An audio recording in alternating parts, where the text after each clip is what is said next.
le football mondial est en train de vivre un véritable séisme. En quelques jours à peine, plusieurs dossiers majeurs ont totalement rebattu les cartes. Karim Benzema a quitté Al Ittihad pour rejoindre Al Hilal, Cristiano Ronaldo est entré dans une colère noire, Lionel Messi prépare déjà la suite de sa légende, et le transfert de N'Golo Kanté a capoté à la dernière minute. Tout est lié, et tout commence en Arabie Saoudite. Karim Benzema a officiellement tourné la page à Al Ittihad. Après 2 années et demie passées à Jeddah, le Ballon d'Or 2022 a fait ses adieux au club saoudien avec une élégance qui lui est propre. Sur ses réseaux sociaux, l'attaquant français a publié un message fort, empreint de respect et de gratitude, remerciant le club, le staff, ses coéquipiers et surtout les supporters pour l'accueil, l'amour et l'énergie reçus au quotidien. Benzema parle d'un chapitre qui se ferme, mais insiste sur le fait que le respect restera toujours. Un message apaisé, classe, à l'image d'un joueur qui a toujours préféré parler sur le terrain plutôt que dans les polémiques. Pourtant, ce départ n'a pas été sans tension. En coulisses, la relation entre Benzema et la direction d'Al Ittihad s'était progressivement détériorée. Des désaccords sportifs, une pression constante, et un contexte parfois pesant ont marqué la fin de son aventure saoudienne. Malgré cela, Karim Benzema quitte le club la tête haute, sans régler de compte publiquement. Sportivement, son passage à Al Ittihad restera gravé dans l'histoire du club. Arrivé avec un statut immense, il a rapidement endossé le rôle de capitaine et de leader du vestiaire. Son plus grand fait d'armes reste ce doublé historique Coupe-Championnat lors de la saison 2024 à 2025. Même sur sa dernière saison, Benzema a continué de répondre présent avec 8 buts en 14 matchs, prouvant que l'âge n'avait pas effacé son influence ni son intelligence de jeu. Benzema n'est jamais venu en Arabie Saoudite pour une pré-retraite, mais bien pour gagner. Et c'est justement cette mentalité qui l'a conduit à relever un nouveau défi de taille. Karim Benzema s'est engagé avec Al Hilal, le club le plus puissant et le plus dominant de la Saudi Pro League. Leader du championnat, armé d'un effectif impressionnant et désormais dirigé par Simone Inzaghi, Al Hilal rêvait d'ajouter un joueur d'expérience capable de faire la différence dans les grands rendez-vous. À bientôt 36 ans, Benzema accepte un défi encore plus exigeant, avec une pression maximale et des attentes immenses. Ce transfert renforce un club déjà au sommet, et il ne passe pas inaperçu. Car ce mouvement a provoqué une onde de choc chez Cristiano Ronaldo.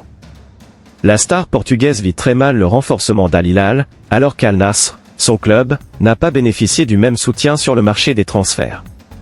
Ronaldo estime que son équipe est désavantagée par rapport aux autres clubs liés au fonds souverain saoudien, le PIF.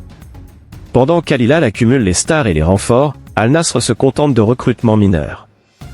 Une situation que Cristiano Ronaldo juge injuste. Selon plusieurs sources, le quintuple Ballon d'Or serait même allé jusqu'à déclarer qu'Al Nassr n'avait pas le même poids politique qu'Al Hilal. Sa colère a atteint un point critique lorsqu'il a refusé de disputer un match de championnat, mettant une pression énorme sur son club et sur la Saudi Pro League. À bientôt 41 ans, Cristiano Ronaldo réfléchirait sérieusement à son avenir. Malgré un salaire astronomique et une clause libératoire fixée à 50 millions d'euros, il pourrait mettre un terme à son aventure saoudienne. Un scénario impensable il y a encore quelques mois, surtout pour celui qui avait lancé le projet saoudien sur la scène mondiale. Pendant que l'Arabie Saoudite est en ébullition, Lionel Messi, lui, continue d'écrire tranquillement sa légende. À l'Inter Miami, l'Argentin sort d'une nouvelle saison exceptionnelle avec 29 buts et 19 passes décisives, confirmant qu'il reste l'un des joueurs les plus décisifs de la planète. Mais au-delà de ses performances actuelles, c'est son avenir qui intrigue. Un club a récemment confirmé publiquement son rêve de recruter Lionel Messi, Newell's Old Boys, le club de son enfance à Rosario. Un projet serait en préparation pour 2027, impliquant non seulement le club, mais aussi les autorités locales et sportives argentines. L'objectif est clair, offrir à Messi un retour symbolique, émotionnel, dans le club qu'il supportait lorsqu'il était enfant. Financièrement, Newell's ne pourra jamais rivaliser avec l'Arabie Saoudite ou la MLS, mais le choix du cœur pourrait faire la différence. Messi l'a toujours dit, un jour, il aimerait porter le maillot de Newell's. Enfin, dernier dossier explosif de ce mercato, celui de N'Golo Kanté. Le milieu de terrain français devait rejoindre Fenerbahçe, et tout semblait bouclé. Accord avec le joueur, visites médicales effectuées, documents transmis. Mais ce transfert était lié à deux autres opérations, le départ de Karim Benzema d'Al Ittihad et un échange impliquant Youssef En-Nesyri. Le problème, c'est le timing. Une erreur dans le système TMS de la FIFA et un dépassement de délai ont bloqué l'enregistrement du transfert d'En-Nesyri, entraînant l'échec de toute l'opération. Fenerbahçe a alors publié un communiqué très dur, accusant Al Ittihad d'avoir mal géré les démarches administratives. Malgré des tentatives de dérogation auprès de la FIFA, le club turc a décidé d'abandonner définitivement le dossier Kanté. Une fin brutale pour un transfert qui semblait pourtant acté. Benzema qui change de club, Ronaldo prêt à partir, Messi qui prépare un retour mythique, et Kanté bloqué par l'administratif. Le football mondial est en pleine transition.